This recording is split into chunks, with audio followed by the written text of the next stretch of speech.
At 8 o'clock that morning Kutuzov had ridden up toward the Pratzer, at the head of the 4th Division, Milodradovich's, which was to take the place of the columns of Przeshevsky and de Langeron, which were now on their way down into the valley.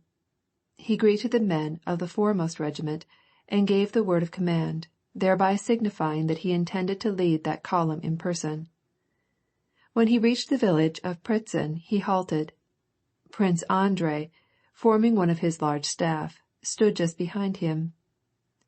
Prince Andrei felt stirred and excited, and at the same time self-confident and calm, as is apt to be the case with a man at the arrival of the moment which he has been anxiously awaiting.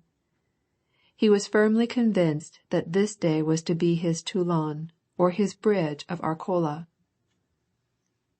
How it would come about he had not the faintest idea, but he was firmly convinced that it would be. The lay of the land and the position of our forces were well known to him, so far as they could be known to anyone in our army. His own strategical plan, which now seemed to be doomed never to be carried into effect, had been forgotten. Having made himself master of Weirother's scheme, Prince Andrei wondered what possibilities might rise before him, and began to make new combinations according to which his presence of mind and firmness of might be called into request. Toward the left, in the valley below, where the fog lay, could be heard the musket fires of the unseen opponents. There, so it seemed to Prince Andrei, the fighting would be hottest. There the obstacles would be met with, and there I shall be sent, he said to himself, with a brigade or division, and with the standard in my hand. I shall rush on and conquer everything before me. Prince Andrei could not look at the standards of the battalions passing before him without a thrill. As he looked at one, he kept saying to himself, "Maybe that is the very standard that I shall seize when I lead the army to the front." The nocturnal fog remained on the heights only in the form of hoarfrost, which was rapidly changing into dew. In the hollows, however, it still spread out like milk-white sea. Nothing could be discerned in that fog toward the left, where our troops were descending, and where the musketry firing was heard. Over the heights stretched the clear, bright sky, and at the right hung the monstrous ball of the sun. Far away toward the front, on the other shore of the sea of fog, the wooded hills could be seen rising. There the enemy must be stationed, and there some object could be distinguished. At the right, the guards, with echoing tramp and rattling wheels, and occasionally the glint of bayonets, were passing down into the dominion of the fog. At the left, beyond the village, similar masses of cavalry were filing down and disappearing from view in the sea of fog. In front and behind, the infantry were debouching. The commander-in-chief stationed himself at the entrance of the village and allowed the troops to file past him. Kutuzov that morning appeared fatigued and irritated. The infantry, filing by him, came to a halt without any orders, apparently because they had come in contact with some obstacle ahead of them. "Go and tell them to form into battalions and get outside the village," said Kutuzov to a general who came riding along. "How is it you do not understand, Your Excellency, my dear sir, that it's impossible to open ranks so, along a village street, when we are moving against the enemy?" "I propose to form behind the village, Your Eminence," replied the general. Kutuzov gave him a saturnine smile. "You'd be in a fine condition deploying your front in presence of the enemy. Very fine idea." "The enemy are still a long way off, Your Eminence. According to the plan—" "The plan!" cried Kutuzov bitterly. "And who told you that? Be good enough to do as I bid you." "I obey." "Mon cher," whispered Nesvitsky to Prince Andrei, "the old man is surly as a dog." An Austrian officer in a white uniform, with a green plume in his hat, galloped up to Kutuzov and asked him in the name of the Emperor whether the 4th column were taking part in the action. Kutuzov, without answering him, turned around, and his glance fell accidentally on Prince Andrei, who was stationed near him.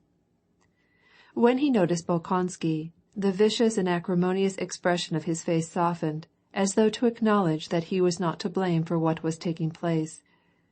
And still without answering the Austrian adjutant, he turned to Bolkonsky and said in French, "Go and see, my dear, if the 3rd Division has passed the village yet. Command them to halt and await my orders." As soon as Prince Andrei started, he called back, "And ask if the skirmishers are posted, and what they are doing." "What they are doing," he repeated to himself, still paying no attention to the Austrian. Prince Andrei galloped off to execute this order.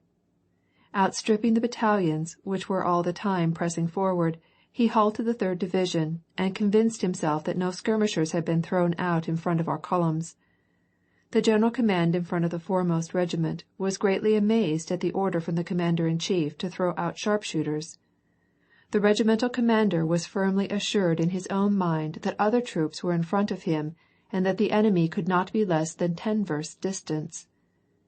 In reality, nothing could be discerned in front of them except waste ground which sloped down and was shrouded in fog. After giving him the commander-in-chief's orders to repair his negligence, Prince Andrei galloped back.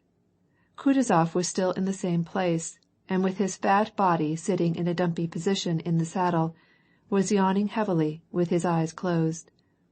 The troops had not yet moved, but stood with grounded arms. "Good, very good," said he to Prince Andrei, and turned to the general, who, holding his watch in his hand, said that it must be time to move, since all the columns had already gone down from the left wing. "Time enough, your Excellency," said Kutuzov. "We shall have time enough," he repeated. At this time, behind Kutuzov were heard the sounds of the regiments in the distance, cheering, and these voices quickly ran along the whole extent of the line of the Russian columns under march. It was evident that the one whom they greeted was approaching rapidly.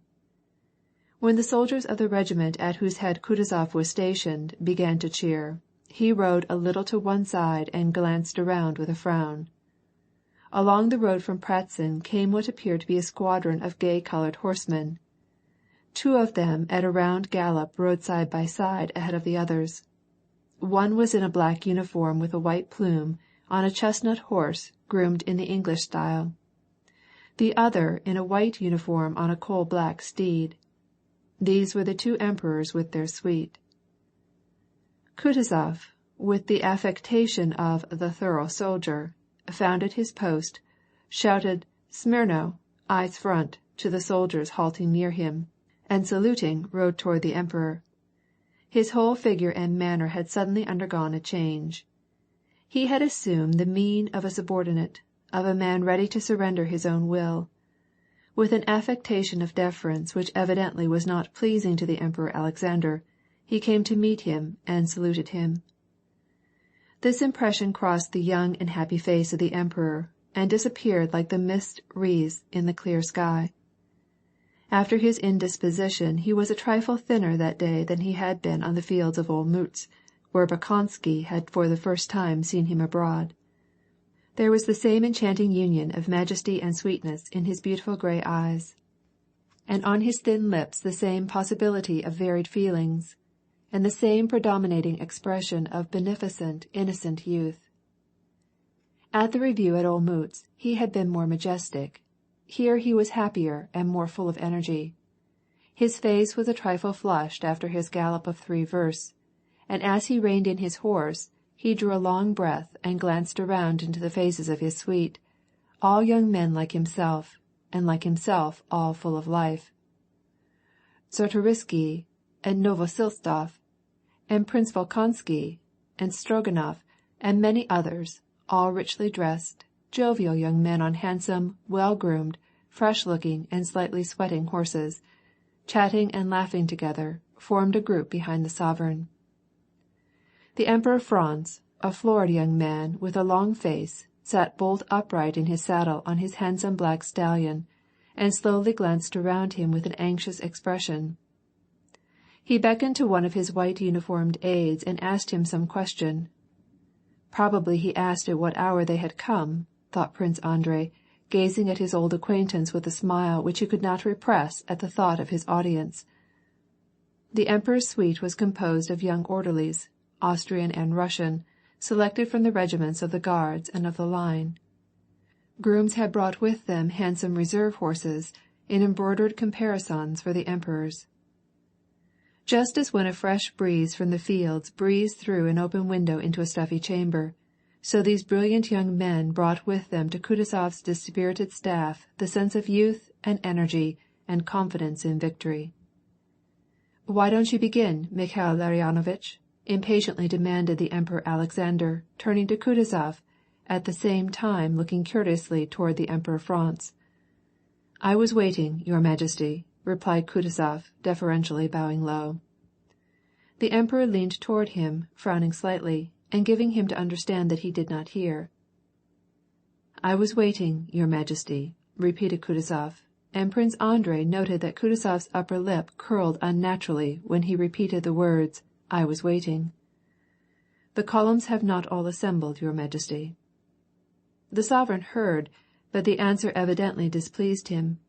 He shrugged his drooping shoulders, glanced at Novosiltsof, who was standing near him, and his glance seemed to imply a certain compassion for Kutuzov. "We are not on the Empress's field, Mikhail Larionovitch, where the review is not begun until all the regiments are present," said the Emperor, again glancing at the Emperor Franz's eyes, as if to ask him if he would not take part so that he might listen to what he might say. But the Emperor Franz, who was still gazing about, did not heed him. "That's the very reason I do not begin, sire," said Kutuzov, in a ringing voice, seeming to anticipate the possibility that the Emperor might not see fit to hear him, and again a peculiar look passed over his face.